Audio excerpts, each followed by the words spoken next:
Maayong gabi sa atong tanan. Good evening, everyone watching here on Zoom and Facebook Live. My name is Michelle Manglikmot from PSHS Calabarzon Region Campus, and I will be your moderator for tonight. This learning event series is brought to you by Dumaguete City Host Lions Club and Rotary Club of Dumaguete South. This series of Zoom webinars aims to give citizens an informed stand on a matter that has become not only a local but also of national concern. Different speakers have been on this learning series to help shed light on the proposed 174-hectare reclamation project along the coastal area of Dumaguete City. Before we begin, let me just remind everyone that questions will be entertained at the end of the talk. You may enter them in the Q&A box or the comment section in FB Live. Without further ado, let me introduce our speaker tonight. Our esteemed guest has a bachelor and master's in geology degree from the National Institute of Geological Sciences of the University of the Philippines, Diliman, and a PhD in geology from Rice University, Houston, Texas.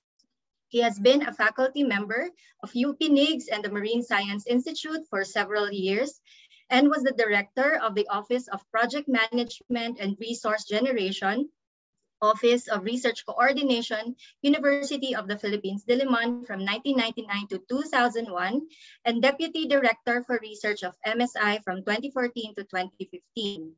He also served as Director of MSI from 2016 to 2019 and has been an academician of the National Academy of Science and Technology since 2010. His specialization includes marine and coastal geology, sedimentology, and seismic stratigraphy. To talk about sea level rise and coral reef development, help me welcome Dr. Fernando P. Siringan. Sir, the virtual floor is yours. Magandang gabi sa inyong lahat. Now, good evening to everyone. And thank you for this invitation to share a few things about sea level rise and coral reef development. Actually, ang hinanda ko ay dalawang talk na pagdudugtungin ko sana.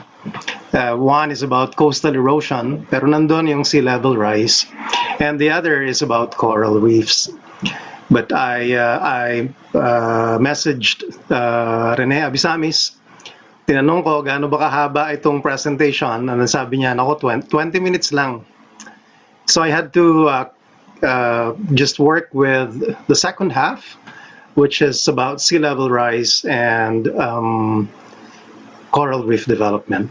So kung meron kayong tanong tungkol sa coastal erosion, sea level rise, so there might be some talks that I gave recently posted sa Climate Change Commission. Okay, so let me proceed then.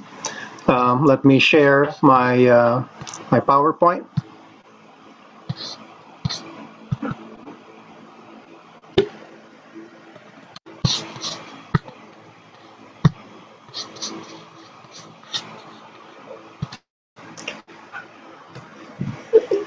So, well, sea level has been going up and down over millions of years, thousands of years at different magnitudes and different frequencies, and driven by different factors.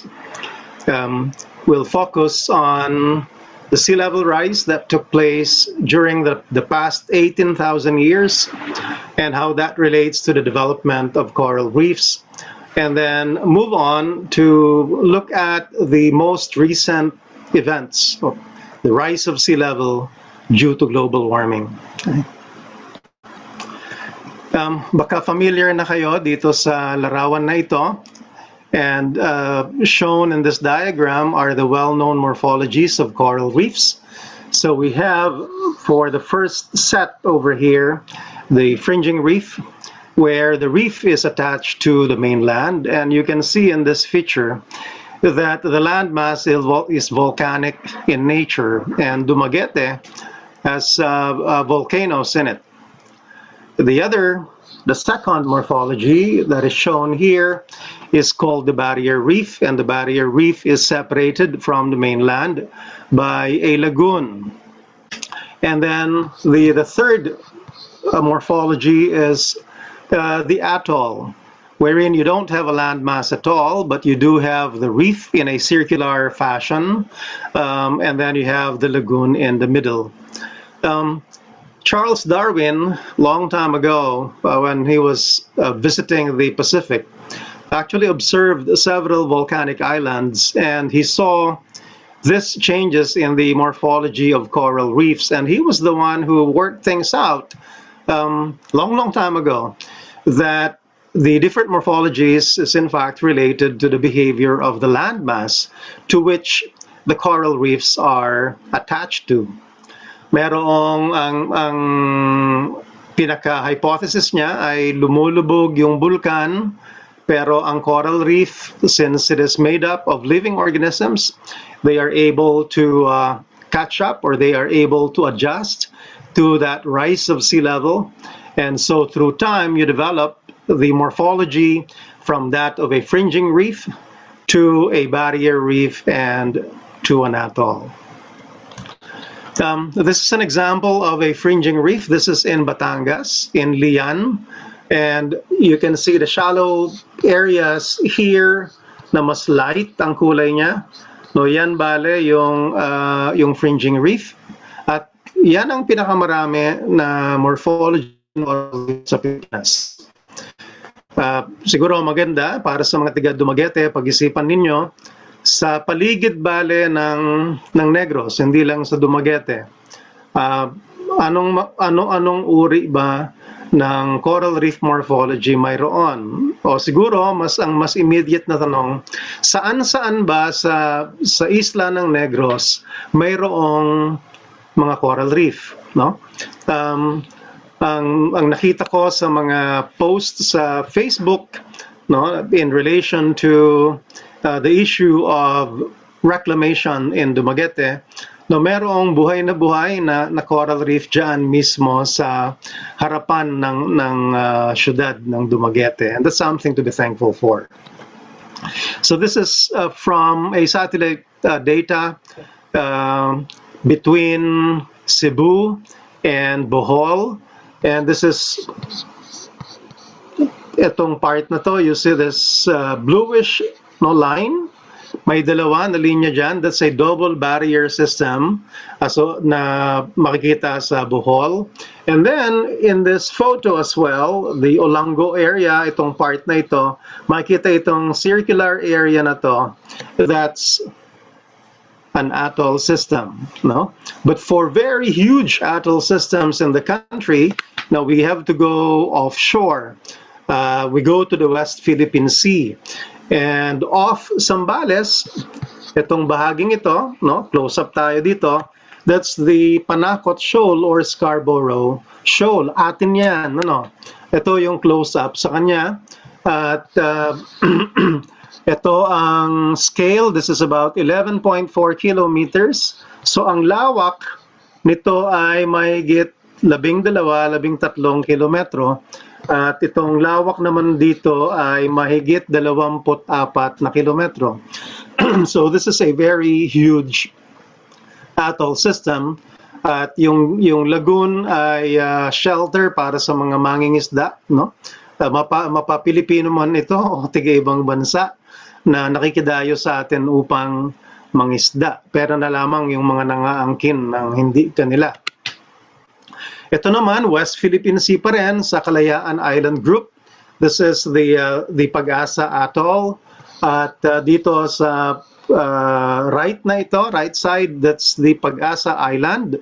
And these are the sand keys. And you see this circular feature at ito yung lagoon. So titingin tayo, ito yung larawan ng Pag-asa Island. Nakuha lamang yung larawan na yan sometime this April. So for coral reefs, they contribute to island formation through the accumulation of sand, gravel, no? Na itinatambak bale ng alon. And in cases of where you have large changes in sea level, yung dating coral reef pwedeng ma-exposed, magkakaroon ka ngayon ng limestone island. You go all over the Philippines. Marami tayong coral reef at sa iba't ibang bahagi ng Pilipinas, makakakita kayo ng iba't ibang morphology ng coral reefs.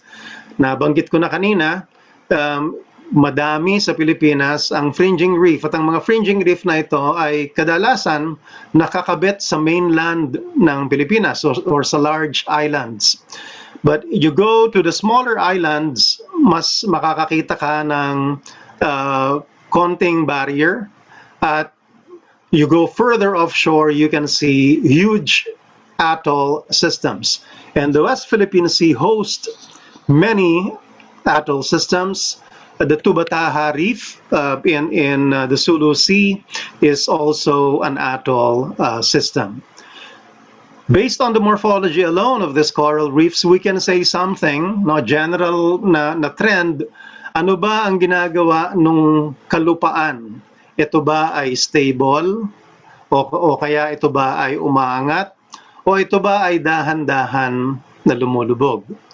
Kung babalikan natin yung kwento ni Charles Darwin, atolls are associated with areas that undergo subsidence.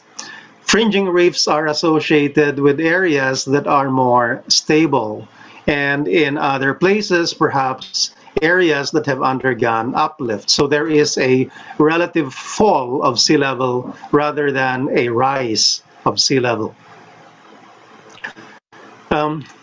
Mahirap itong diagram na ito, pero isa ito sa ginagamit namin sa geology.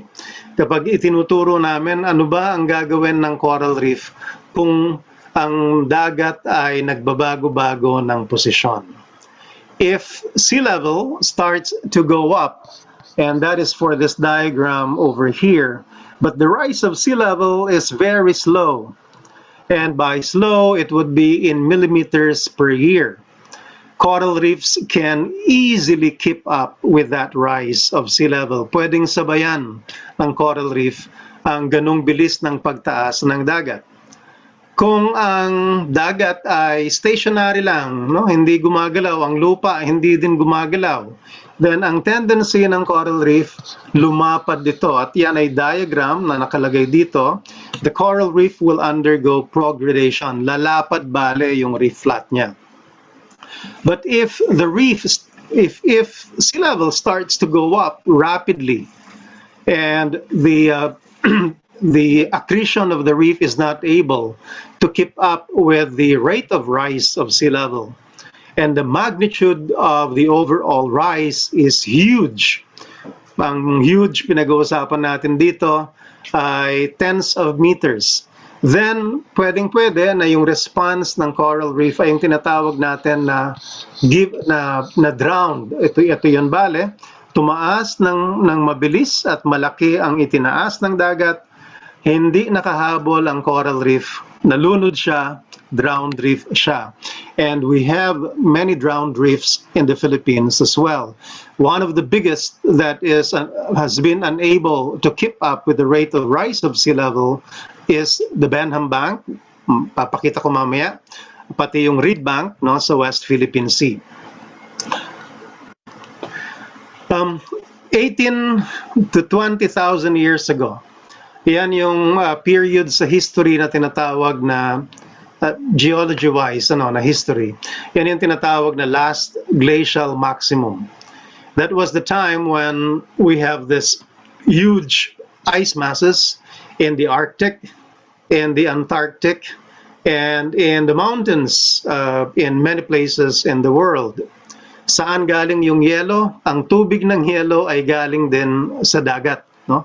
Through several cycles of evaporation, rainfall, there's this poleward movement of water masses. Eventually, they get trapped in the poles, and the ice masses expanded. Dahil nabawasan ang tubig sa dagat, bumaba ang tubig sa dagat globally by 120 to 130 meters relative to present.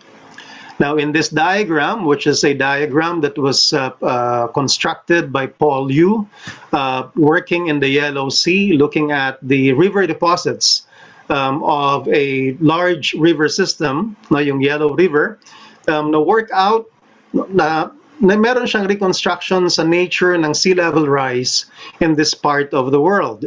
And itong axis na ito, this is sea level, and this is the present sea level, itong 0. We go down through here. This is 100, minus 120, minus 130. And for this axis here, this is 6,000 years ago. And then we move back through time. This is 20,000 years, 20,000 years.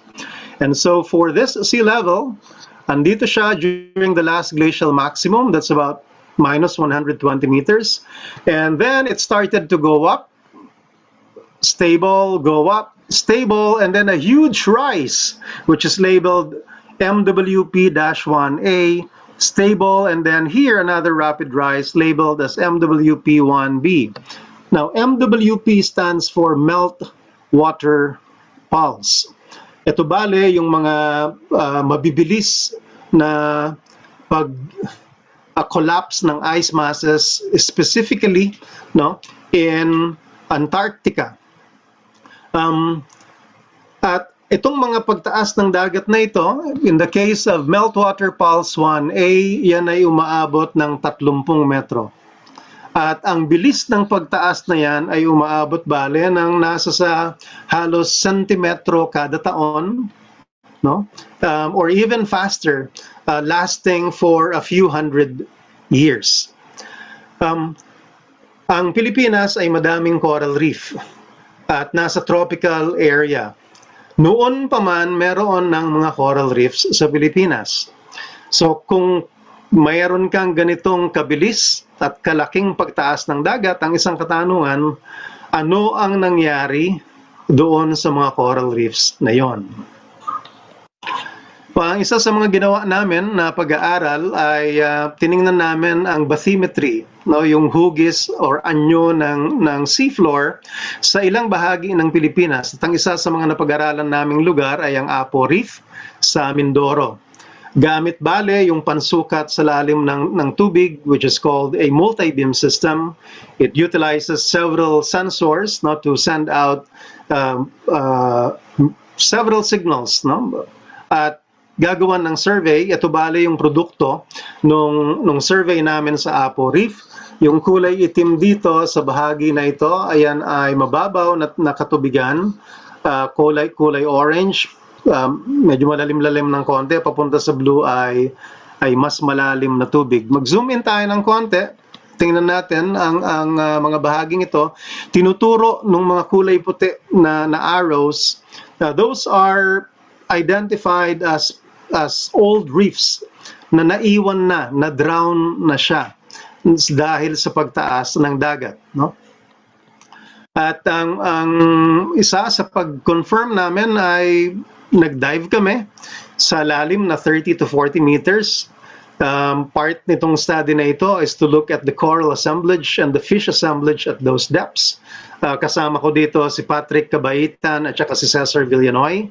At para part of it is to confirm whether we're really looking at drowned reefs or not. For deeper depths, ang ginamit namin ay ROV, and we have an ROV that can go down to more than 150 meters in depth. And these are some close-ups of corals found at mesophotic depths. So sa Benham, ang Benham Bank is the shallowest seamount within the Benham Rise area. Tubale yung Benham Bank, which is in geology, we call it a hotspot area. At ito ay site ng long-term na effusive magmatism similar to the magmatism that is taking place in Hawaii. Pero itong part na ito ay translated na because of plate tectonics. That is not the original position of the Benham Rise. Now, within the Benham Rise is the Benham Bank. Bali, itong kakapinggot na lugar na ito yung blow up niya. Okay, and the Benham rises steeply from a depth of around 3,000 meters, and then it goes up to an almost flat summit with yung shallowest part ng summit ay 52 meters lang, no, below sea level. At ito yung larawan ng top ng Benham Bank. Yung shallowest part, punong-puno bale siya ng corals. At ang hypothesis namin bale ay ang buong Benham Bank ay isang drowned reef. I have a student who's looking at the bathymetric data now, and she's trying to reconstruct the history of drowning of the Benham Bank. Now, ang dagat tumaas, may time na lumampas sa present sea level ang dagat. Naging higher than present ang sea level, roughly around 7.5 thousand years ago to about 1.5 thousand years ago. At ang isang indicator nito, at malamang ang ilan sa inyo ay nakakita na rin nito sa ibang bahagi ng Pilipinas, no, merong mga limestone na naka-expose sa coastline. And in one of the studies that we did along the northwest coast of Luzon, this one is in Curimao, itong naka-label dito na terrace, kung yan ay lalakaran mo, ang makikita mo sa kanya ay mga parang reef flat type na mga corals. At dito sa gilid na ito, sa gilid niya, makakita ka din ng mga corals in living position. Pero patay na sila, exposed na kasi sila. So for present day reef, no, ito yung reef flat, and further out where you see the waves breaking, yan bale yung reef crest. There is also another feature here which we've used in reconstructing the past sea level. Meron ditong nakalabel na Holocene notch, which is this part right here. It's indented. Kung saan yung pinakapasok na bahagi niya, yung elevation niya, it denotes the former mean sea level. At sa ibang bahagi ng Pilipinas, mas pronounced ang Holocene notches na ito. At ang isang halimbawa ng lugar ay ang mga nasa Palawan, nasa Minilok. Ito ay nasa El Nido. At dito sa larawan na ito, ang limestones ay matanda. They are Oligocene in age. And they're not reefal in nature. They are relatively deep, no, or deep sea in nature. And on this old limestones, you have this features that are carved, no, on the side of it. No, may isa, dalawa, tatlo, apat. Yung pang-apat, based on age dating, is 120,000 years old. Yan yung pinaka malapit na analog ng present day condition natin na mainit ang mundo. Now, the three lower notches are all Holocene in age, meaning ang mga yan ay sea level positions in the past 10,000 years. At ang ginawa namin, may masusing pag-aaral na ginawa sa Samar, that's Buyayawon, Kinabonan, in Ilocos, in Paraguay, and El Nido, Palawan. And based on exposed coral reefs or emergent coral reefs and marine notches, we attempted to reconstruct the sea level behavior during the past 8,000 years. At ito bale yung resulta ng aming pag-aaral. 8,000 years ago, we go towards the present. This is the present right here. And this is present sea level, and this is above sea level. And we can see here that lumampas sa present sea level, okay, yung sea level around 7.5 thousand years ago. If we look at Buyayawon, it went up, naging steady, lumabas ulit, steady, may konting pagbaba, then bumaba ulit at merong konting steady. For the different places that we've studied, makikita natin may pagkakaiba sa elevations. Pero yung kanilang overall pattern ay magkakapareho siya halos. No? We inferred that magkakaiba yung sea level na actual sea level kasi tectonically, magkakaiba din ang mga lugar na ito. Buyayawon and Tinabonan, nasa east side sila. So ang behavior bale ng Philippine Trench, yung makakapag-influence sa kanya. Ang Paraweir faces the Manila Trench. So kung anong nangyayari sa Manila Trench, yun din yung magkocontrol sa tectonics niya. El Nido, on the other hand, is a relatively stable platform. Walang associated na trench. So iba't iba ang geology, magkakaiba yung overall na elevations ng reconstructed sea level. But what is important in this case would be the behavior of sea level na halos magkakasabay timing-wise, yung parang flat lang ang dagat at yung mga time na tumataas bigla ang dagat. And we inferred that ang nagko-control ng overall behavior ng sea level is eustatic, and we inferred further that it is climatic in nature. So it has something to do with climate change. And one significant thing that we found out in this study is that yung rate of rise na 7 millimeters per year to about 1 centimeter per year, which is taking place now in the country, nangyari na siya dati. At mula dito, pwede nating itanong, well, anong kapakinabangan sa pag-aaral na ito? Walang isang kapakinabangan dito. Masasabi natin na kung ganyan kabilis ang pagtaas ng dagat, kayang-kayang makapag-adjust ng mga coral reefs sa ating bansa. Pero ito yung pagkakaiba noon sa ngayon. Noon, walang taong naninira ng coral reef. Noon, walang masyadong problema sa man-induced na siltation, no? Or man-induced na damage ng coral reef. No?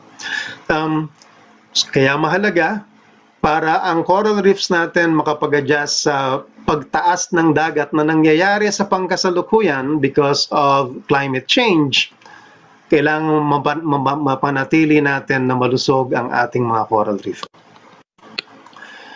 Isang katanungan, so kung tumaas ang dagat at may konting pagbaba in the more recent geologic time, gaano katanda ba yung mga nakikita natin ng mga coral reefs ngayon sa Pilipinas? No? So ang isa sa ginawa namin ay nag-drill kami sa dalawang site sa Pilipinas. One is in Curimao, the other is in Paraweir, and both of them are facing the northwest coast. And those were the sites that were studied kasi yun lang yung madaling puntahan. Mahirap pumunta sa ibang lugar na merong mga gamit na napakabigat. And ito sa upper left corner, yan yung gamit namin na pang-drill. Ginagamit ito sa pang-drill para sa tubig. At yun yung gamit namin, itong lower left, kapag high tide, no, halos abot na ng tubig. At ito yung mga samples na nakuha namin. So we can see kung ano yung corals na nasa ilalim. And corals can be dated using radiocarbon and using uranium-thorium method. Ito yung findings namin bale, no? This is for Paraweir. Let me jump. Ito bale yung parang drawing ng reconstruction. Paano ba nabuo itong coral reef dito sa Paraweir? At ito sa left ang dagat, andito ang lupa. Ito yung coral reef, may naka-label dito 10,000 years ago, 9,000, 8,000, 7,000. No, so nag-umpisang ma-develop ang coral reef dito sa Curimao around 10,000 years ago. At yung na-develop na reef na yon, yun ang ginamit ng extant or present day or modern day na reef na nakikita sa lugar na ito. Without this older reef, ay mahihirapan na ma-develop yung bagong reef. Ang dahilan, itong naka-label dito na Pleistocene basement is not carbonate in nature. Ang nature niya bale ay it's a sedimentary rock, no, na medyo maputik ng konti, no? corals can occupy such areas, but they will have to stabilize it first. Merong cementation na nangyayari para hindi maging maputik at hindi magalaw. It will take some time, and it may take hundreds of years or even 1,000 years before a reef develops over that area. At mahalagang punto yon sa argumento na sige, sirain natin ang coral reef dito, pwede naman tayong magkaroon ng coral reef sa ibang lugar. Well, hindi siya ganoon kadali. Ito bale, ang mga sinasabi na pangangailangan para meron tayong malusog na coral reef. Ang isa bale, in terms of water depth, dapat ang lalim ng coral mismo ay within the photic zone. Ang merong narrow range ng salinity, 25 to 35, na okay siya. Temperature na 25 to 29 degrees, okay pa rin siya. At ang suspended sediment dapat ay napakakonti lamang. Ang hindi pinapakita dito ay yung requirement ng substrate. Ang substrate kung saan tutubo o madedevelop ang coral reef dapat ay stable siya. Hindi pwedeng buhangin dahil ito'y gumagalaw-galaw, hindi pwedeng graba dahil ito'y gumagalaw-galaw, at definitely hindi pwedeng putik dahil ito ay gumagalaw-galaw. But nature has its own way of stabilizing such substrates. Merong mga shell material na nabubuhay doon mismo sa sediments that can undergo dissolution due to certain geological process, and then yung mismong natunaw, siya din yung magiging source ng semento. O kaya yung semento ay nanggaling sa natunaw na limestone mula sa lupa, sisip-sip pailalim, lalabas bale sa seafloor, at that seepage would then lead to cementation. At kapag stable na yung platform, then saka lang pwedeng mag-flourish yung mga coral sa area and then eventually develop a coral reef. Merong mga pag-aaral na ginawa sa mga matatanda at naka-expose na mga coral reef. At yun yung nakikita bale, yung initial stage ng development ng coral reef ay stabilization ng substrate. At once na na-stabilize na siya, then saka lang siya pwedeng mag-colonize, at kapag nakapag-colonize siya, then saka pwedeng mag-diversify.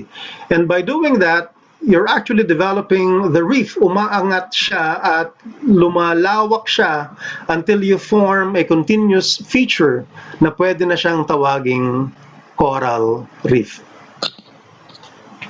Well, ang dagat sa kabuuan sa mundo ay tumataas. Pero ang Pilipinas ay nasa lugar na kung saan makikita natin o nararanasan ang pinakamabibilis na pagtaas ng dagat. At ito ay dato mula sa sea surface height from satellite data.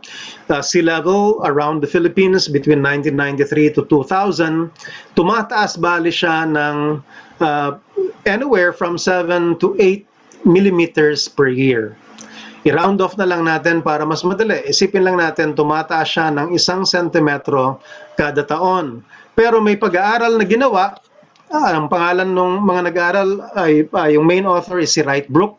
Period na 2000 to 2014, ang na-determine nila na pagtaas ng dagat sa eastern part ng Pilipinas ay nasa sa 14 millimeters per year. That's 1.4 centimeters per year. Mabilis yon mga kapatid. No?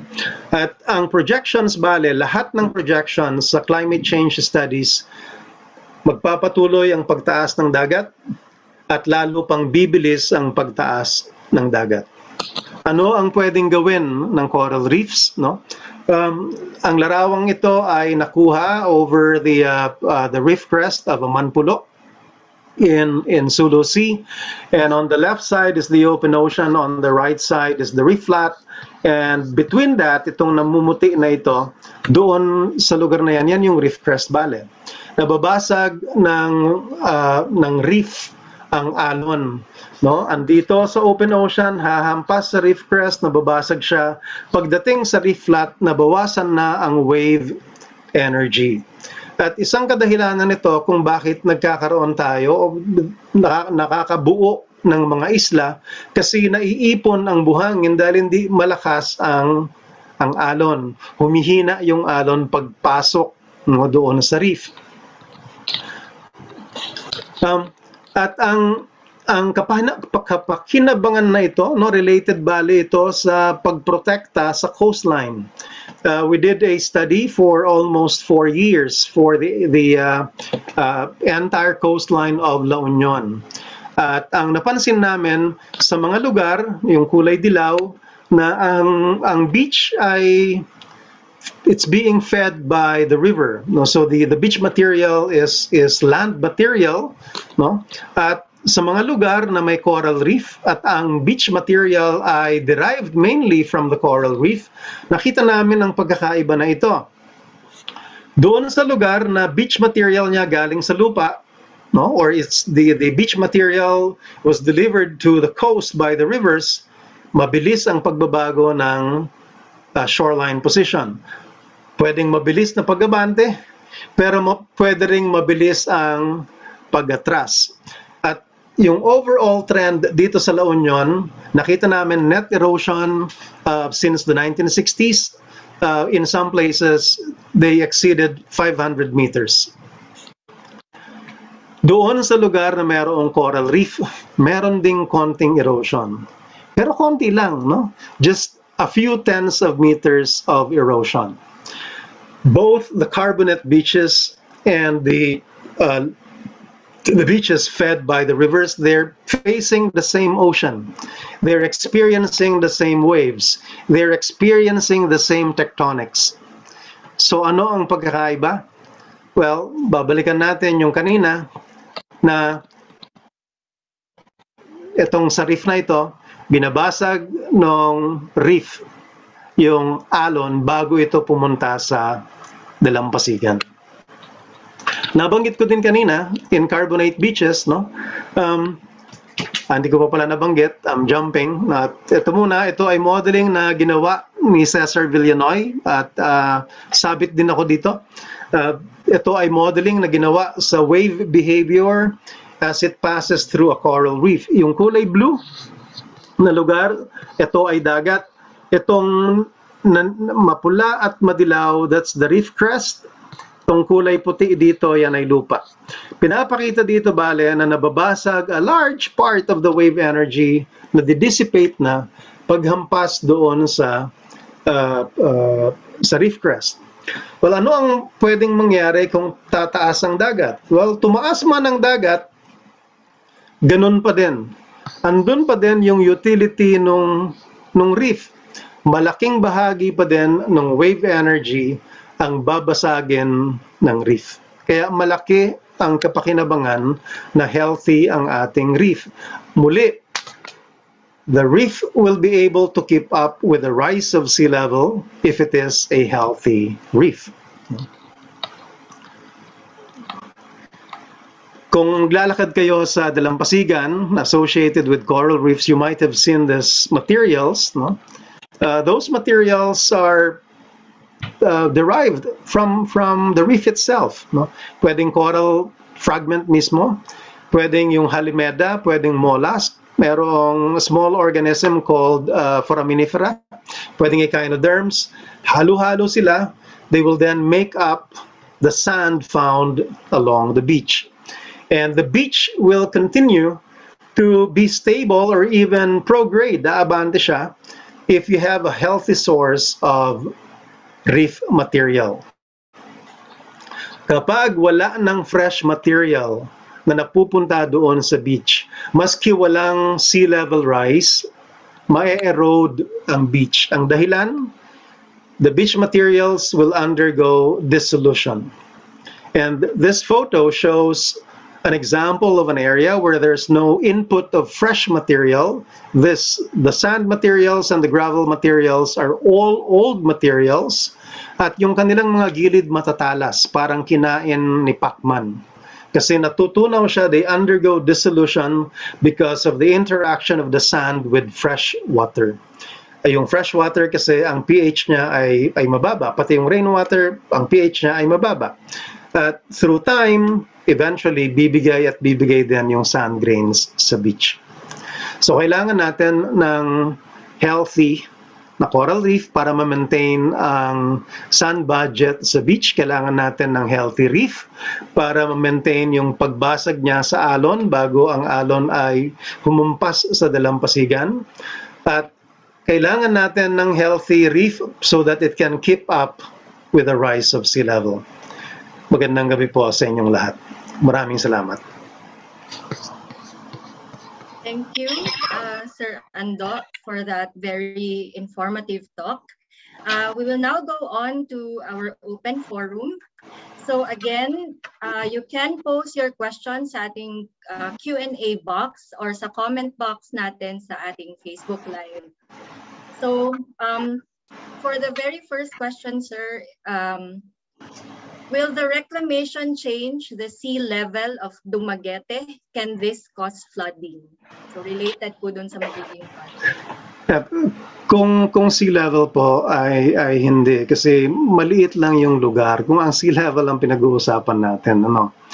Ang dagat ay napakalawak at naglalagay tayo ng maliit lamang na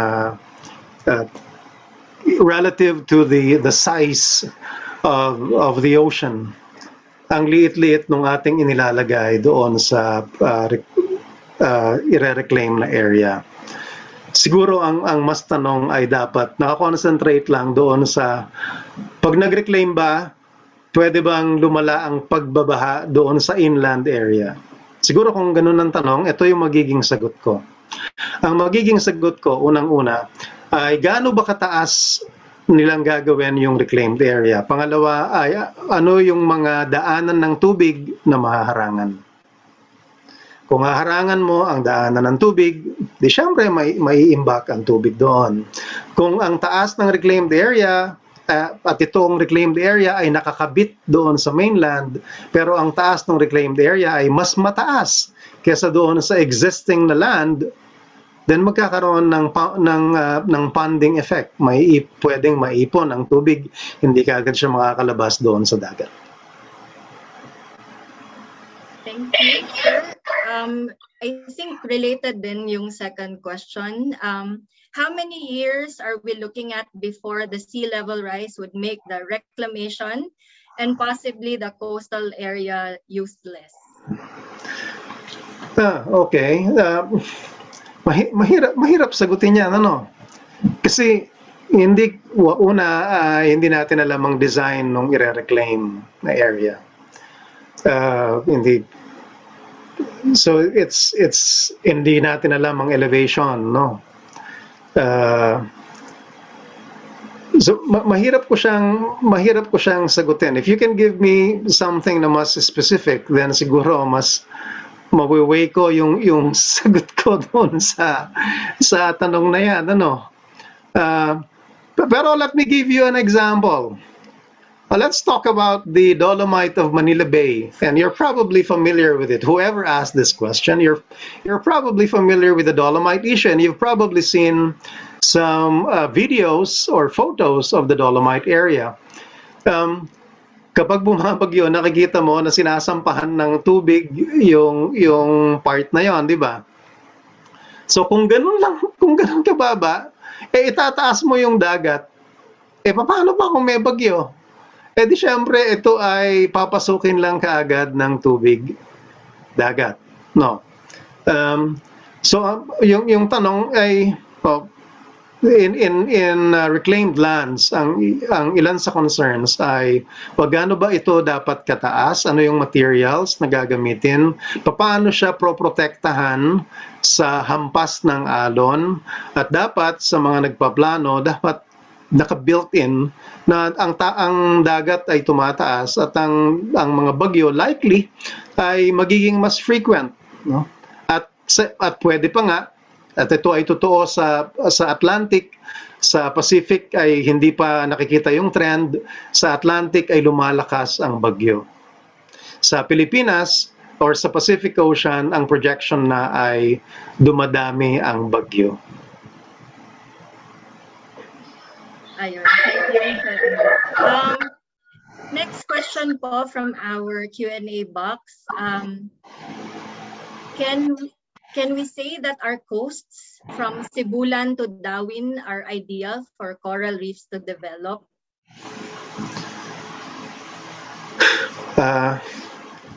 Siguro si Rene Abisamis ang pwedeng sumagot niya, no? Mas familiar siya sa lugar, no?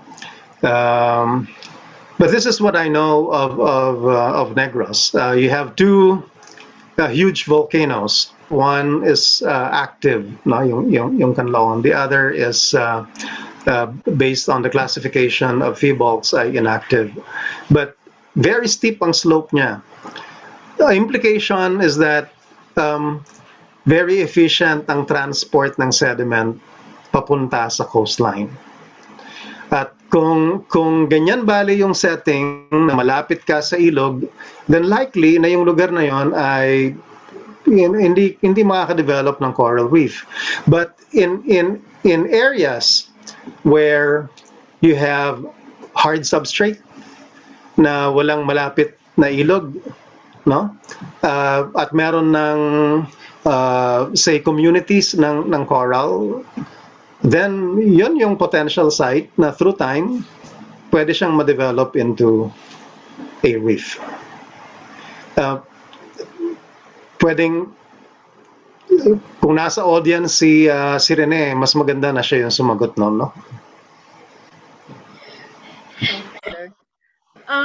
Next question po ay, what long-term damage can this reclamation cause to the corals? Long-term damage. Kung tinabunan mo yung coral, di patay na, di ba? Yung hindi nating mangyari. Yung hindi natabunan, habang nagtatabon, habang nagtatambak, syempre meron lang at merong lalampas doon sa reclaimed area na sediments. And as mentioned earlier, ay ayaw yon ng mga corals, no? Kasi meron silang polyp na kapag nabarhan ng sediment, syempre mahihirapan din naman sila, no, sa kanilang activity.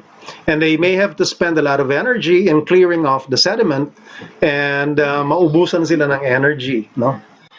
So merong direct, no, yung natakpan, di syempre dedo na sila. Wala na, totally, zero na. Hindi na sila mabubuhay. Nasa ilalim na sila ng lupa. Yung nasa tabi, pwede na ring madamage. At since, mababago bali yung overall na nagalaw ng tubig. No?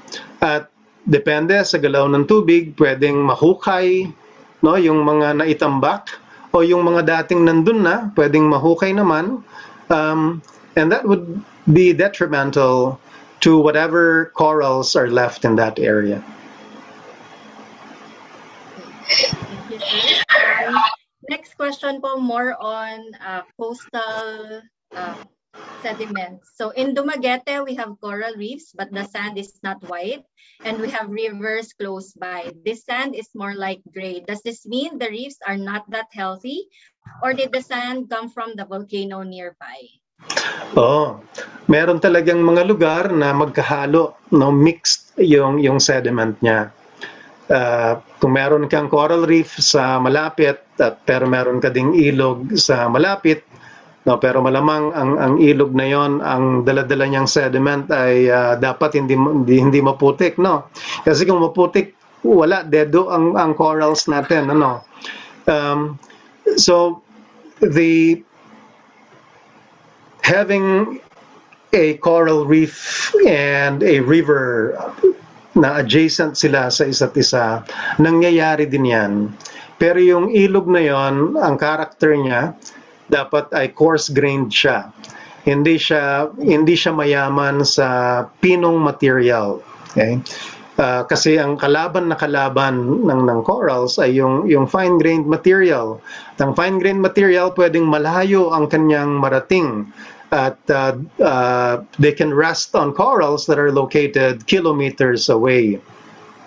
Now with sand, that's slightly different. If you do have a coral reef, ang coral reef ay may sariling dinevelop na relief doon sa ocean, no? Yung dating pwedeng flat, magkakaroon ka ngayon ng parang ridge. At yung ridge na yon ay binuo nung mga corals through time. At dahil meron siyang mas mataas na bahagi, mas mahihirapan yung mga sediment na galing sa ilog na matakpan o matabunan yung mga corals na nandoon sa upper part. Okay? Now you say that merong coral reef, merong ilog, doon sa beach ang nakikita ay gray, no? Pero ang tanong ko siguro ito, doon sa gray na buhangin na yon, wala ba kayong nakikitang mga puti-puti din? Kung may coral reef dyan sa malapit, malamang meron ding mga kasing kulay ng buhok ko o pwedeng medyo yellowish, creamy ng konti, no? And those materials, kung titingnan nyo, malamang may mga shell, merong coral fragment, galing yun bale doon sa adjacent na reef.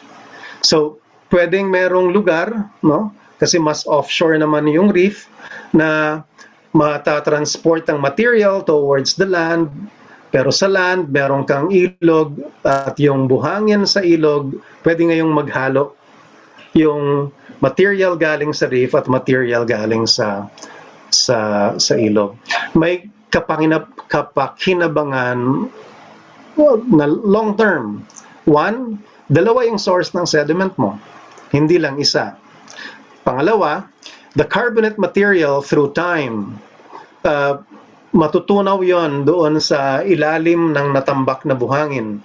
Pero yung pagkatunaw niya, may habang siya dumadaloy sa ilalim, yung groundwater dumadaloy sa ilalim, it's actually nagkakaroon siya ng deposition, nagkakaroon ng tinatawag na cementation.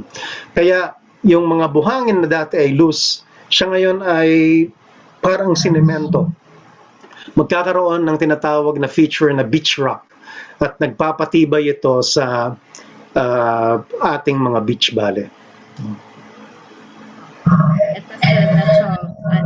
Very interesting question. Good evening, Dr. Silingan. I'm from Pangasinan. My question is about offshore magnetite mining. Because there are many offshore mining applications now in the country, including the Lingayen Gulf. One of them is a 9,000 hectare one, and they are 2 to 4 kilometers away from the shore. What will be the impacts of this offshore magnetite mining to corals and other marine life? Is that a question from Sheila Santander? That's probably from Sheila Santander, no? Sir, ang nakasulat lang po, Pangasinan People Strike for the Environment. Okay. Yeah, well, I wasn't able to attend the scoping, but they had a scoping yesterday, I think, and another one today. Well, one, alam nyo mga kapatid, ang application para sa offshore mining ay all over the Philippines. All over the Philippines. Meron sa Cagayan, no, sa north. Sa Manila Bay, meron din ito. Ang Negros, long time ago, meron din ito, no? Sa Leyte, meron din ito. So ito ngayon sa Pangasinan.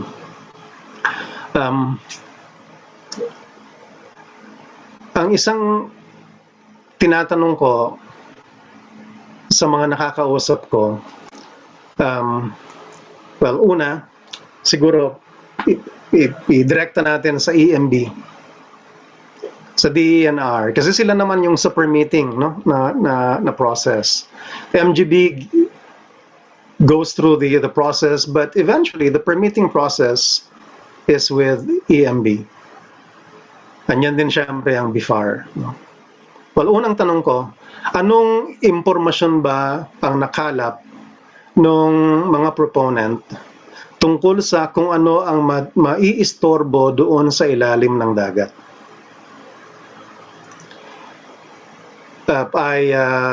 I heard one comment pero ito ay hearsay kasi hindi ako mismo yung nakarinig. Ikinwento lang bale ng tiga-LGU. Sabi daw nung proponent ng isang dredging project sa Manila Bay, wala namang buhay dyan sa ilalim ng dagat eh. Wala namang buhay.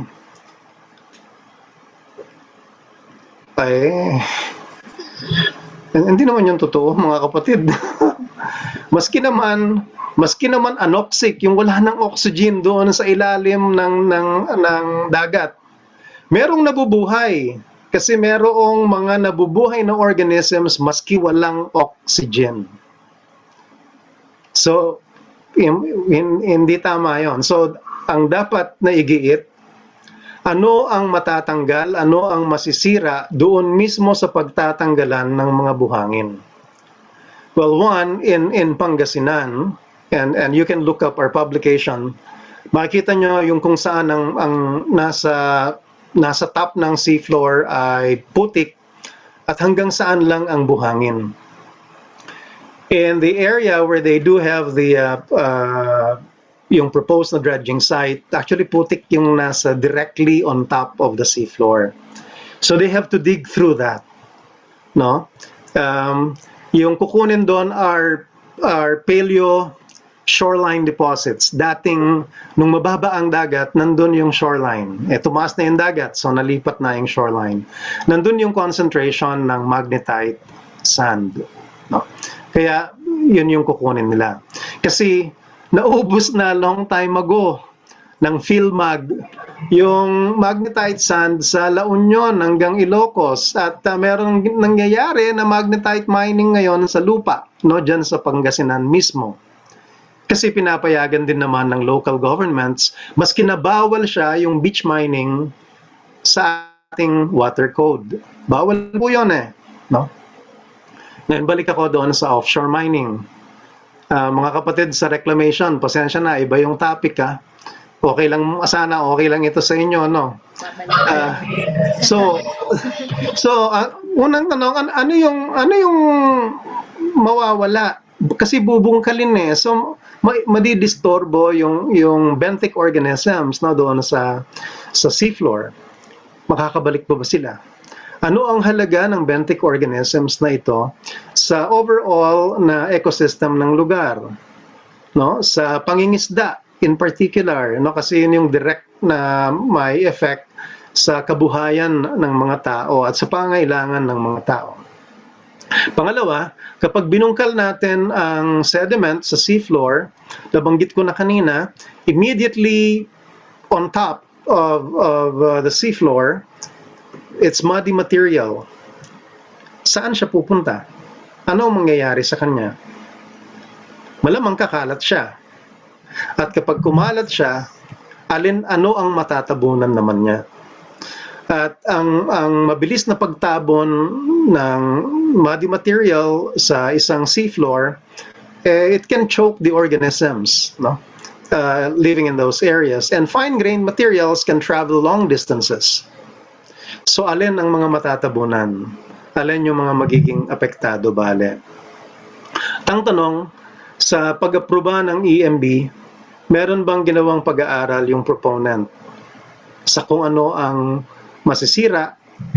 Makaka-recover ba? Gaano kalayo yung effect? No? So, mahalaga yun. At nakita ko na yung ilang application sa Cagayan de Limbawa, sa Manila Bay, nakita ko na rin, wala namang ganung pag-aaral. So kung walang ganung pag-aaral, ano ang basihan ng ating pamahalaan sa pag-aproba ng application ng kumpanya? So isang punto yon. Pangalawang punto, ano yung in-applyan? Ano ang kukunin? Sige, magnetite. Kasi yun naman yung kukunin daw doon.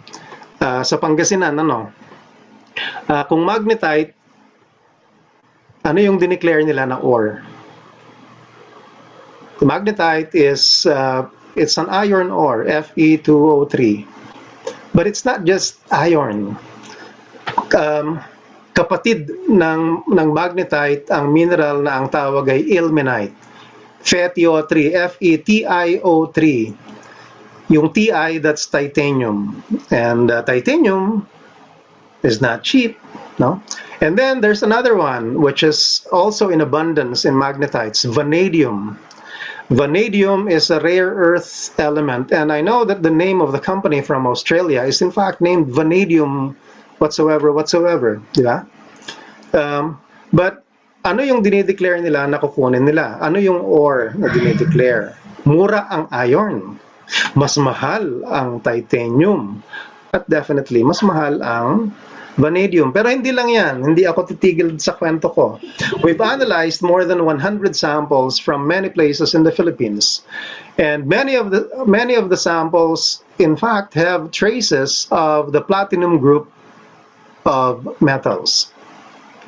Eh, ang platinum, ilang digit ang kailangan mo, pwede mo na siyang minahin. So, dinideclare ba nila yun? There's also scandium, which is another rare earth element. We're giving away our resources.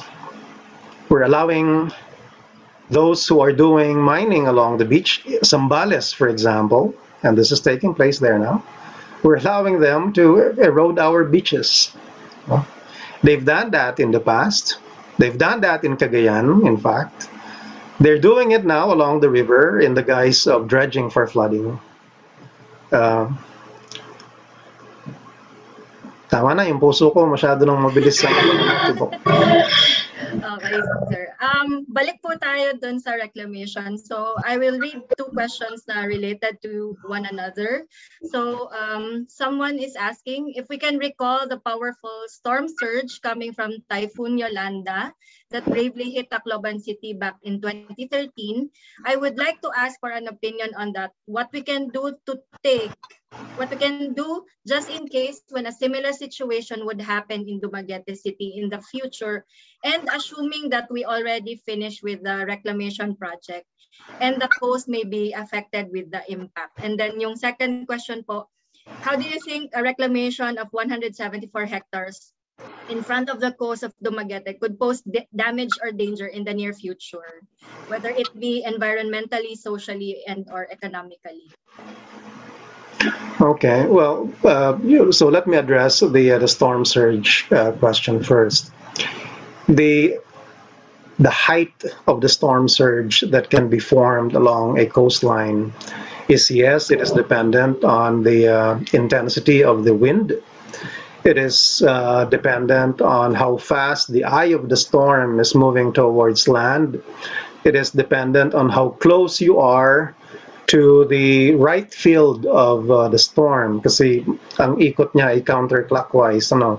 So kung nandun ka sa right side, patama sa coastline, yun yung part na pwedeng magkaroon ng storm surge. So yung binanggit ko na characteristics ay doon sa bagyo mismo. Mas malakas ang hangin, no? Mas mabagal ang andar ng eye ng storm. Siyempre, mas maraming tubig ang pwedeng matambak. And the closer you are to the eye of the storm, mas nagiging intense ang hangin, then yung mga yon pwedeng mataas ang storm surge. But the storm surge, yung height niya is not solely dependent on the storm. Ang isang may malaking role din ay yung morphology mismo ng coastline at morphology ng seafloor.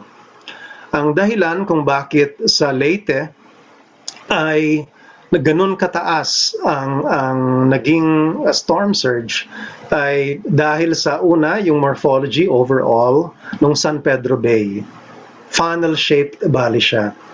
So kapag hinagod mo ang tubig dagat papunta doon sa funnel, natatambak siya doon sa funnel.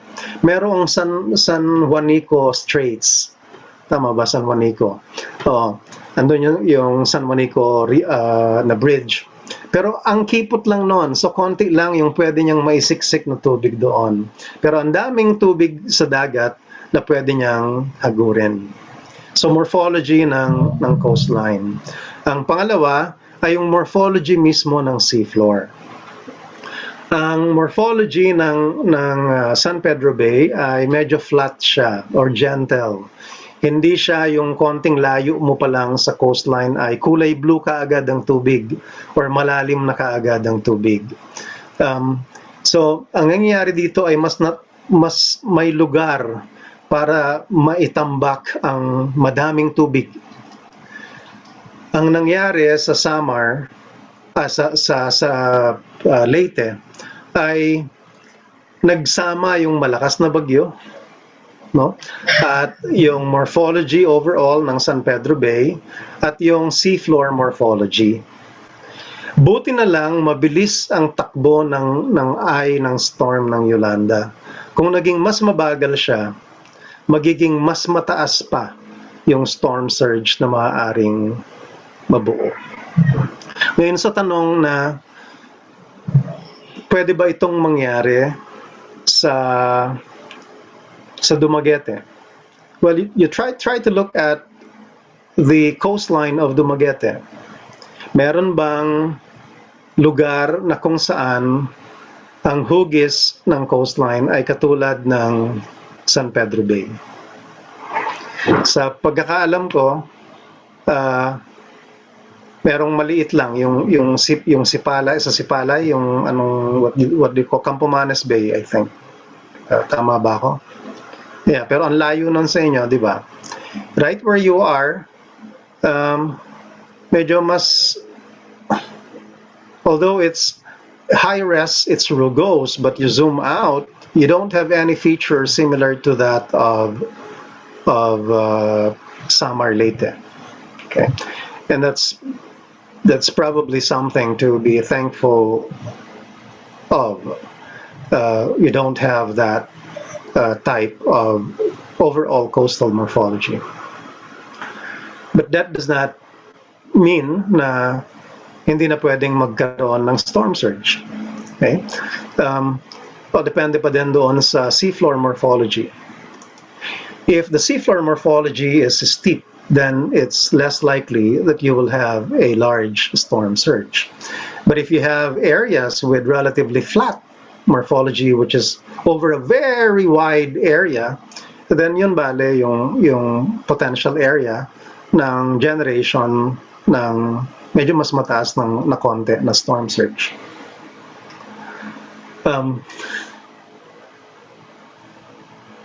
Siguro ibabato ko yung tanong sa inyo.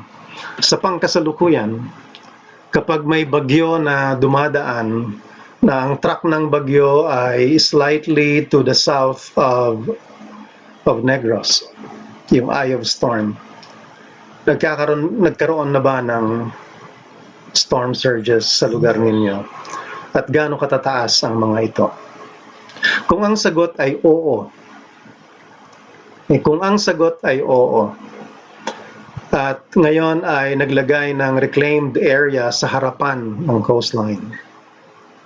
Ang isang tanong ko muli, sa disenyo nung ire-reclaim, ano ang taas nito relative sa taas ng pangkasalukuyang lupa?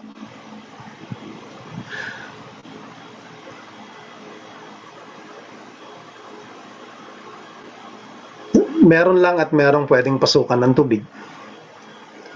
Kung ang reclaimed area ay mas mataas, then we go back to one of the first points that I raised earlier. Pag pumasok ang tubig, mahirapang lumabas. Pag pumasok ang tubig.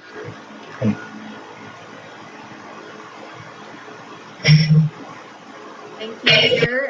The next two questions are related. They're also related to one another.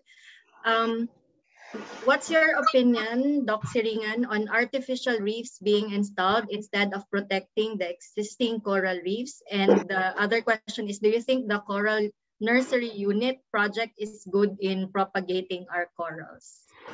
More on...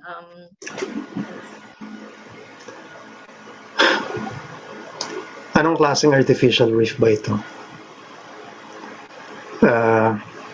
Okay naman sa small scale, no? Pero yun nga, tanong ko, anong klaseng artificial reef? Are this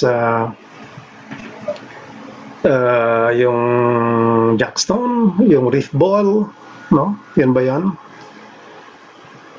Wala pang nakakagawa ng scale ng reef na through reef restoration or artificial reef. Wala pang nakakagawa ng ganong scale. Kasi hindi siya madaling gawin. No? Although we've been successful and MSI has a long history of doing this work, we've developed different technologies, no? And for those who are interested, you can look at the publications of MSI people. We can tell you it's not easy, and to replace what is already called a reef. Gaano kaya kalaki yung gagastusin mo dun? Gaano katagal kaya yung bibigay mong effort doon?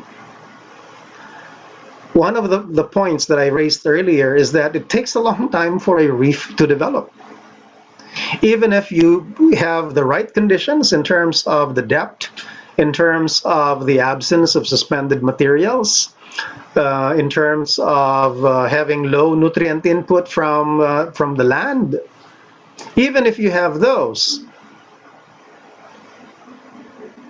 hindi pa rin madali mag-establish ng reef. Ang tanong ko, may mga lugar ba sa inyo na mga bato talaga, no, sa ilalim ng dagat, pero wala siyang reef? Malamang meron. And I have seen many places like that. And it has something to do with the length of time that that area has been there, in that condition. No? Because it takes a long time for a reef to develop. And for it to be called a reef, malawak siya, interconnected. Yung coral, tumutubo sa coral. No?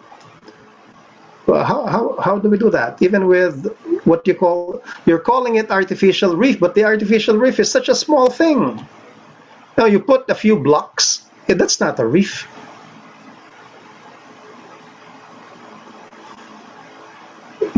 You can repair or you can rehabilitate small patches. Oh yes, definitely, and we recommend that, in fact, and that's what the technologies are for.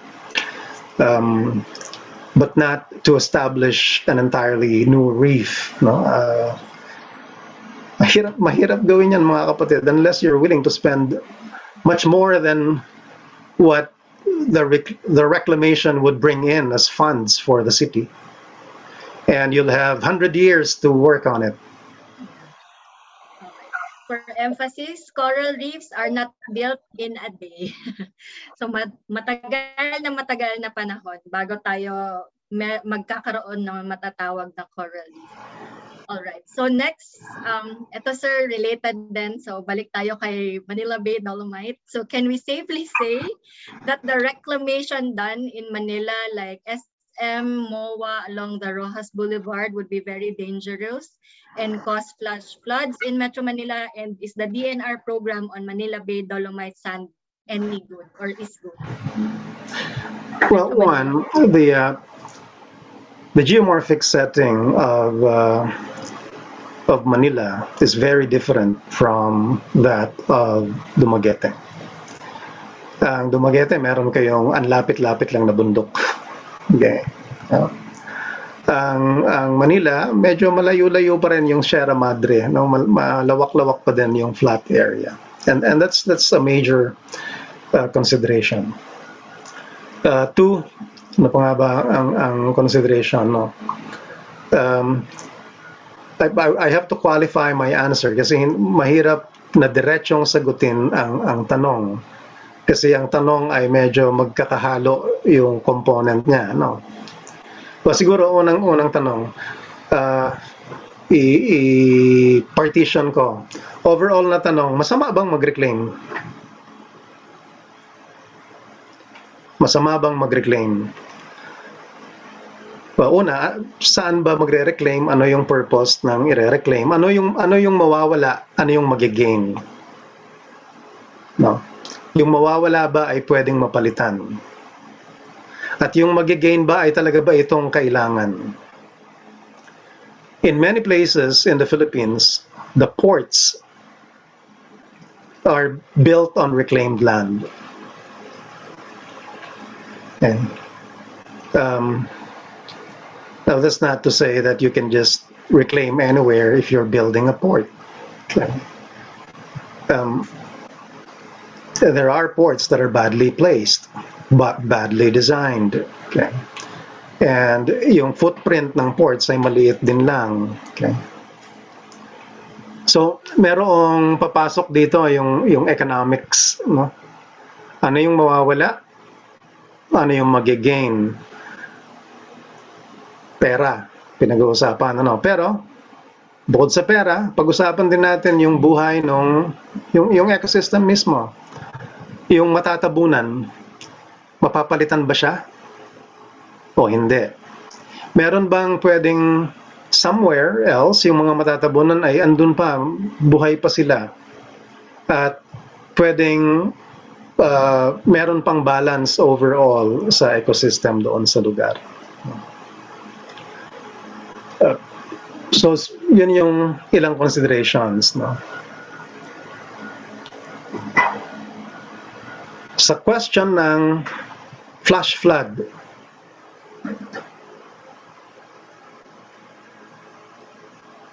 nitong kahapon, may sandali lang, mga wala pang isang oras na ulan dito sa Quezon City. At ang Quezon Memorial, nagkaroon ng traffic. Ang dahilan, may part ang Tandang Sora area that got flooded knee-deep. In the Tandang Sora area, there's not Tandang Sora, in the Quezon Memorial Circle, there's a large part that got flooded na siguro ay 1.5 dangkal ang taas. So iniiwasan siya ng mga sasakyan na maliliit, no? Katulad nung sasakyan na dala ko. Kailangan kong iiwas doon sa tubig. Para siyang flash flood. Pero alam niyo yung problema? Ang problema ay funding.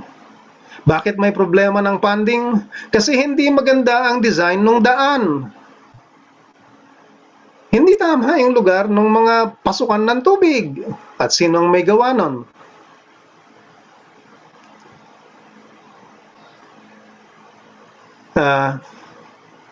Punta tayo sa Maynila. Merong seawall. At ang seawall ay, kung marami kang tubig na lumalabas pero barado ang mga kanal, di syempre lang aapaw at aapaw sila. Pero meron kang seawall na hindi ka agad makalabas yung tubig. Kasi hahanapin niya yung kanal barado. No? At ang isa pang pwedeng mangyari kapag malakas ang ulan na may kasamang hangin. And in the case of Manila Bay, if the wind is from the southwest, you can elevate sea level temporarily, no, with the southwest wind. So then, yung tubig mas mahihirapang makalabas. Okay.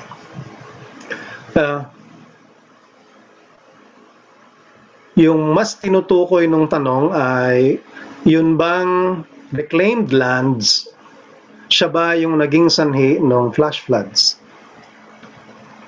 Okay. O depende sa mga kanal na ginawa. Depende sa daluyan ng tubig at depende din sa taas ng lupa. But interestingly, the reclaimed land is not that much higher than the adjacent land. So, hindi rin naman nila talaga tinaasan for whatever reason, I don't know. Pero ang reclaimed land ay hindi stable land. At problema yan sa reclaimed land dito sa Manila Bay. No? So isa yun dapat din sa tingnan at i-consider. Okay. So yung Dolomite daw. Anong sa Dolomite? Dolomite. Okay daw po. Hindi yung Dolomite. maraming punto dyan sa Dolomite, no? One, hindi ko alam, ang daming pera ng DENR. Pero walang pera ang gobyerno para sa COVID-19. Pero madaming pera para sa Dolomite. So, may pera sila na pang-replenish ng Dolomite.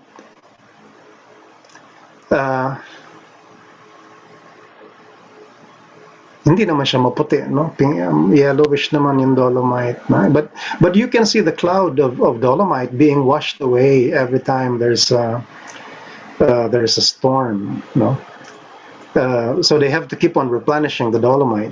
Okay, that's one. Two, they have to keep on removing the trash in the area because it is nag-provide ng platform para doon sa basura. So may gastos din sila doon sa basura. But it's okay kasi aesthetically gusto siya ng mga matataas na tao.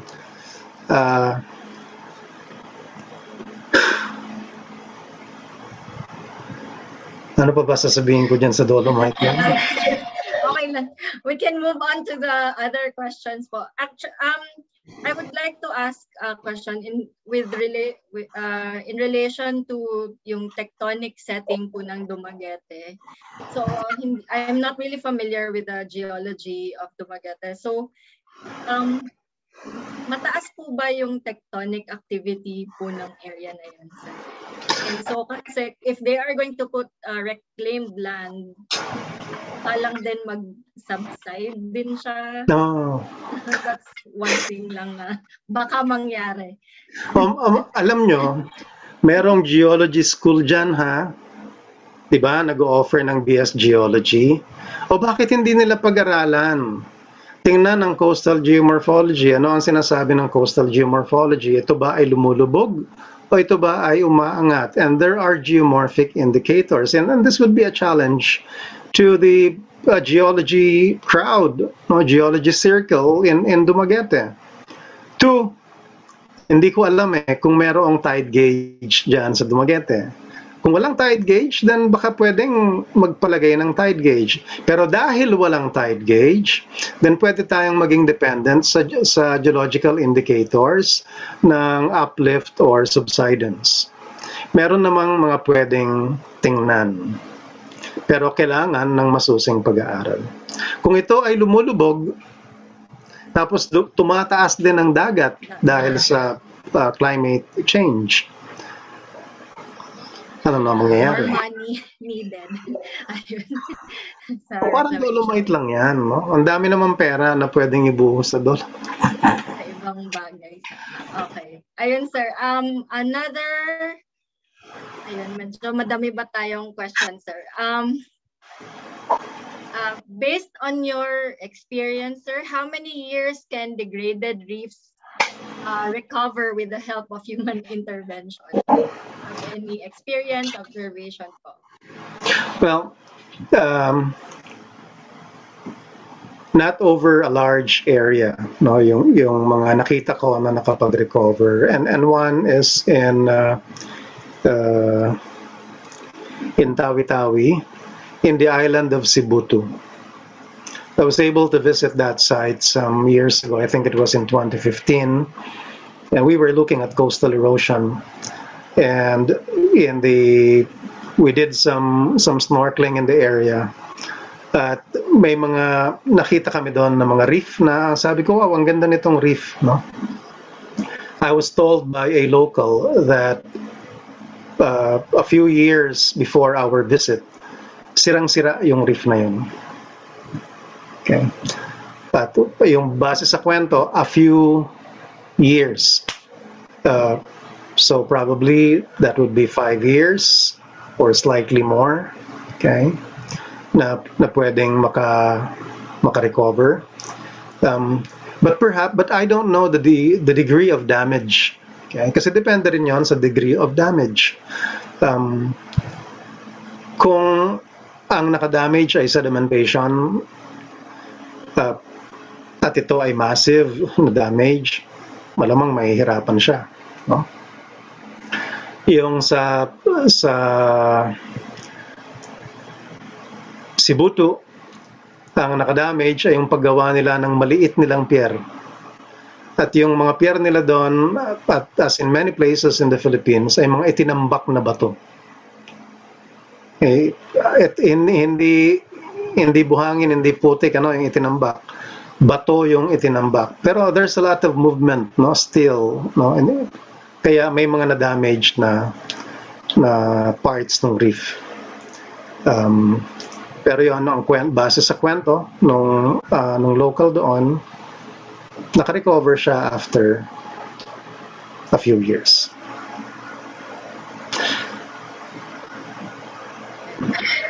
Another question on reclamation. Pag nag-reclamation po ba, pwede po bang kumapit ang corals sa mga, I guess, boulders na ipinambak?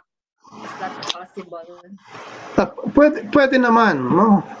Pwede naman na kumapit. At marami na akong nakitang ganyan sa Batangas area na ang lalaking boulders, you snorkel along and you see corals attached to the boulders. Okay? Sa mga pier, sa mga port na ginawa sa mga coral reef areas, yung mga poste, no? Merong mga tumutubo o merong mga kumakapit na maliliit na corals. Okay. So yun yung sagot doon. Yes, pwedeng may kumapit, no? Pero hindi ito reef. Ito ay individual na corals. So you're not replacing the reef. Okay? Okay. Thank you, sir.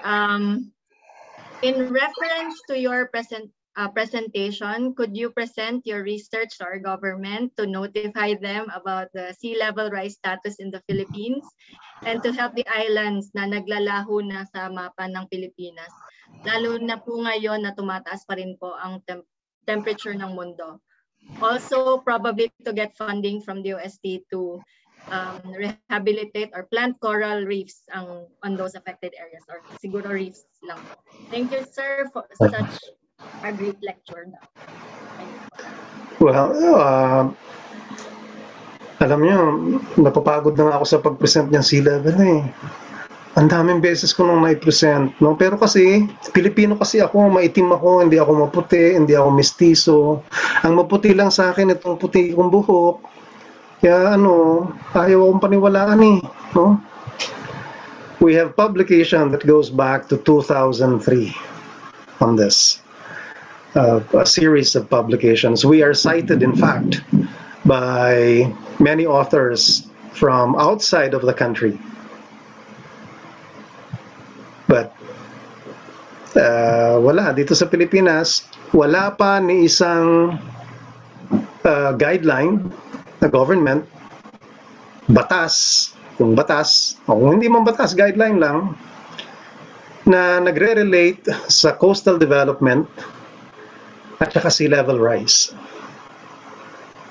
But they're not unaware of the fact that sea level is rising. And in fact, people from government agencies keep on attending seminars. So they go to other countries to attend all of these presentations on climate change. And sea level rise is always an issue, and it's a hot issue for the Philippines. Pero wala pa ring nangyayari. That's my frustration. So siguro kailangan tayong magtulungan. Hindi lang kami, kayo rin na mga nakikinig, pwede niyong ulitin yung mga sinasabi namin. Ang daming materials na available. And in fact, we have a lot of lecture materials on coastal erosion, sea level rise that are freely available to anybody. Pwedeng i-download. At si Mikay was part of that work that developed yung teaching materials. And nag-resort kami sa teaching materials kasi estudyante yung naaabot. Madami ka agad yung naaabot. Designed for college students, but definitely pwede rin gamitin ng high school student. Okay? Magtulungan tayo. Funding Hindi mabenta sea level rise sa funding agencies. Wala kasing produkto kinabukasan.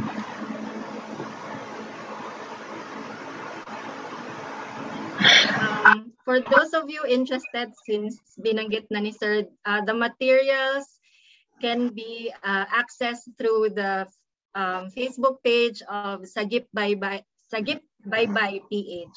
So nasa Facebook lang po yun yung mga materials. We have posters and modules if you want to look further at coastal erosion here in the Philippines po. Another question, in general, nakakatulong po ba ang pagtayo ng mga coastal structures, example, seawalls, revetments, etc., para mabawasan ang epekto ng sea level rise at coastal erosion?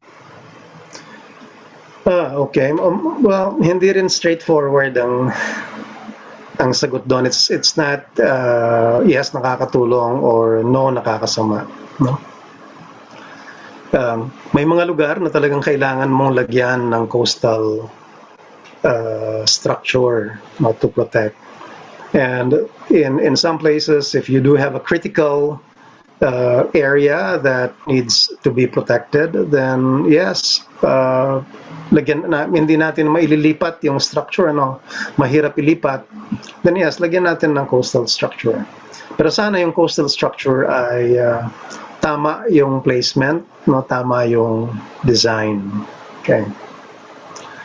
In many places where we have seawalls intended to prevent coastal erosion, hindi niya talaga na-prevent yung pagkawala ng buhangin doon sa harapan ng seawall. Okay. And the reason is that paghampas ng alon, hindi naman nawawala yung wave energy, nare-reflect ito, and the tendency of the water is one, either mag-dive down siya, pababa, and pag pababa na siya, it will scour the sand underneath and wash it away.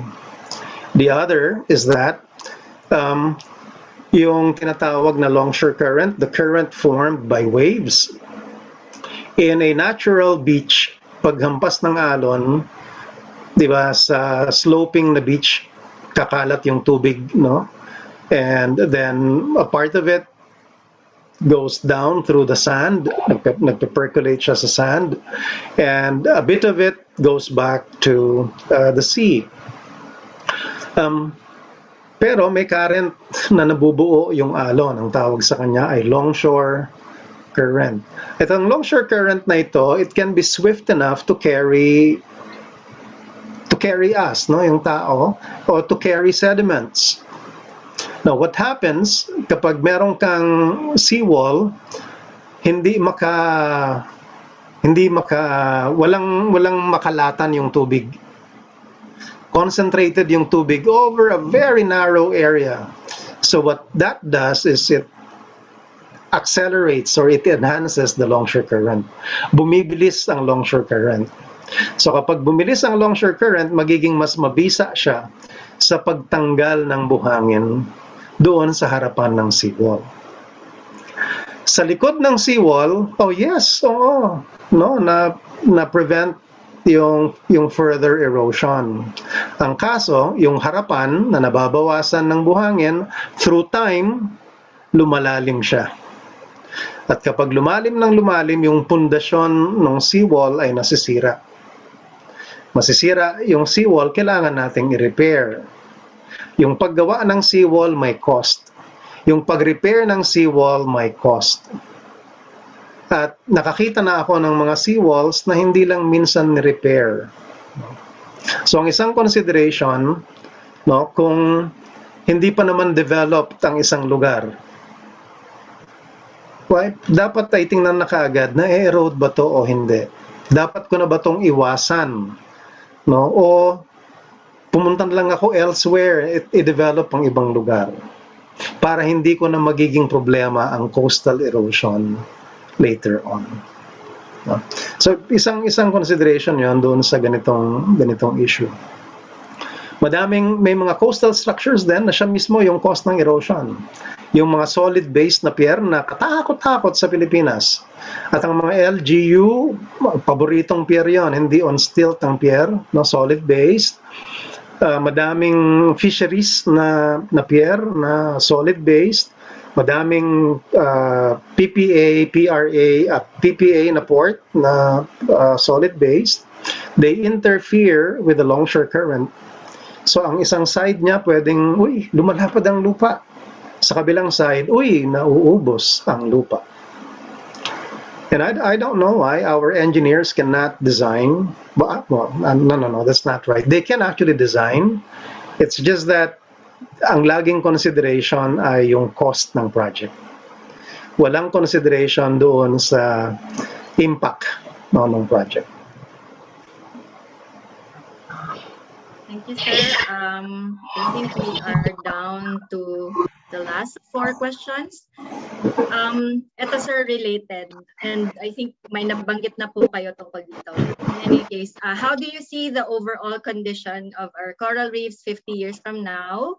And what is its implication on the totality of our marine environment? And do you think that government agencies such as DNR, BIFAR, are doing enough in protecting our reefs? Well, I'm not the right person to answer that question. No, I am not I am a geologist. Part of what I study, yes, I study coral reefs, but for a different purpose. But there are more people that who have seen more coral reefs in the country, who have done assessments, and they can answer that for you. But it's not me. Thank you, sir. Another question.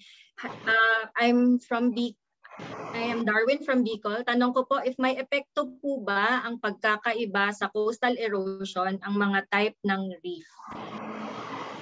Yun yung question. Whether fringing, atoll, or barrier, nagkakaiba po ba ang coastal erosion na nakikita?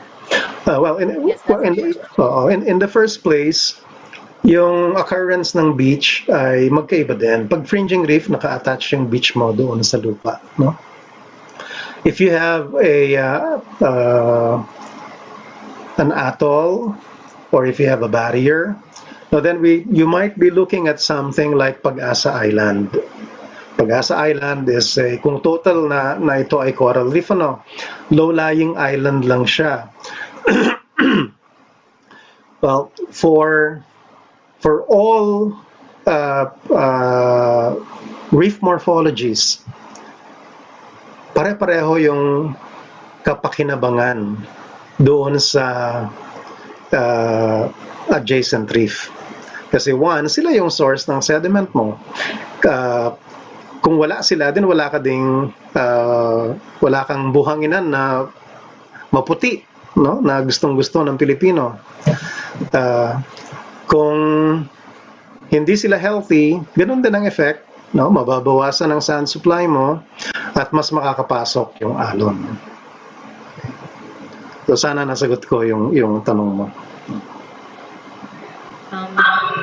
How will the reclamation activities that will be done by the Aerotropolis project of SMC affect the coastal health and integrity of Manila Bay?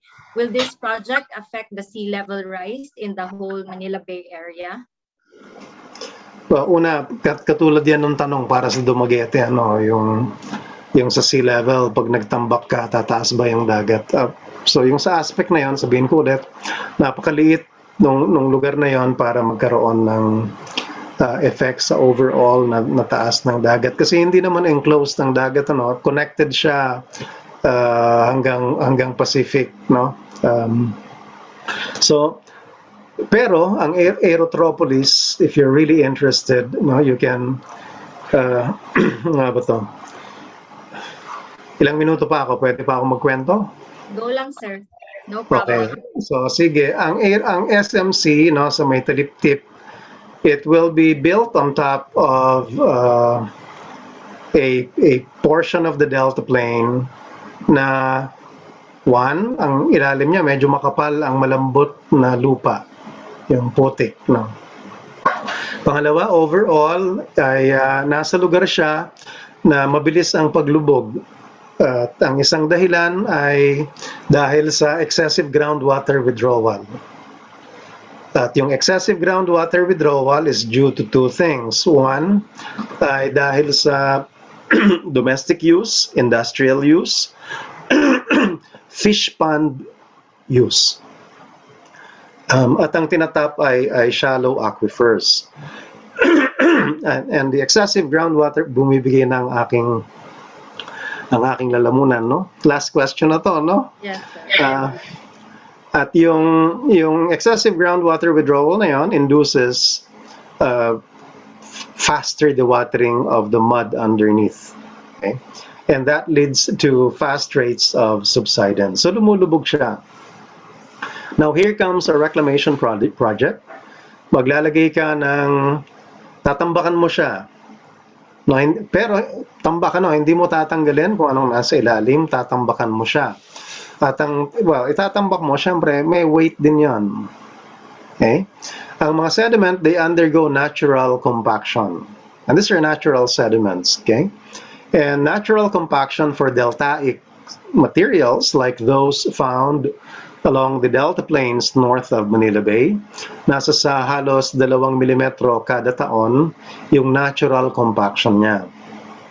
Enhanced ngayon ng groundwater withdrawal. So meron ngayon doon rates of subsidence na umaabot ng mula 1 sentimetro hanggang 2 sentimetro, meron pa 4 na sentimetro kada taon. Okay. Ngayon, tatambakan mo ng mabigat. At malawak ang tatambakan mo na bigat. So magkakaroon ka ngayon ng extra weight on top of it.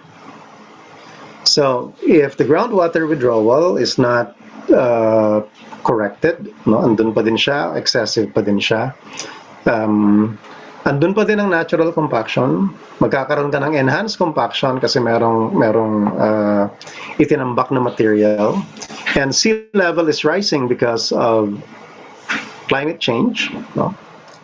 So yun ngayon yung dapat na bunuin sa Aerotropolis. Okay? Yun yung dapat nilang bunuin. Thank you very much, Sir Ando, for answering all the questions from our audience members.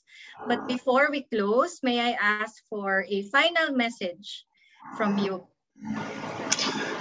Well, mauna ay tumataas ang dagat, ano, at patuloy itong tataas, at sana ay maimpluwensya natin ng ating decision makers, ang lawmakers, na gawin itong major consideration sa coastal development plans ng mga batas, no, ng Pilipinas at yung mismong coastal development plans. Pangalawa ay in relation to coral reefs, malaking kapakinabangan natin sa coral reefs, bukod sa pangingisda, bukod sa meron tayong beach na maganda na napupuntahan. It protects us, no? The coral reef protects us, and it provides a place for other organisms that are useful to us. So pag-ingatan natin ang coral reef, huwag nating sirain, no? It takes thousands of years for those to form. Huwag natin siyang sirain, no? Pag-ingatan natin siya, pagyamanin natin ang yaman na ibinigay natin sa atin ng Diyos, no? Siguro ang ikatlo ay ipagpatuloy nyo yung pagiging vocal sa mga issues, no? May karapatan tayo bilang mga citizens of the country to voice out our concerns and to be heard. And this is one way of doing it. This is a very peaceful way of doing it. Ipagpatuloy, at sa organizers nito, pagpatuloy nyo to, at maraming salamat sa pag-imbita. Thank you once again, Sir Ando, for sharing your time with us this evening. And before we close, again, we learned this evening that coral reefs contribute to island formation through sand and gravel accumulation. But in order for us to maximize the benefits of our reefs, we need to make sure that they are healthy, okay, so that they can also cope with the sea level rise that we are experiencing. We were also reminded that coral reefs are not built in a day. It takes hundreds, even thousands of years before we can call a reef reef. Okay, so hindi po magiging equivalent ng or hindi po mere-replace yan ng gagawin nating restoration, hindi agad-agad. Again, it does not only take a day, it takes thousands of years para po meron tayong matatawag na coral reef. On behalf of the Dumaguete City Host Lions Club and Rotary Club of Dumaguete South, thank you everyone for joining us. We would like to see you again in the next learning event series, Maayong Gabi sa atong tanan. Good night, everybody.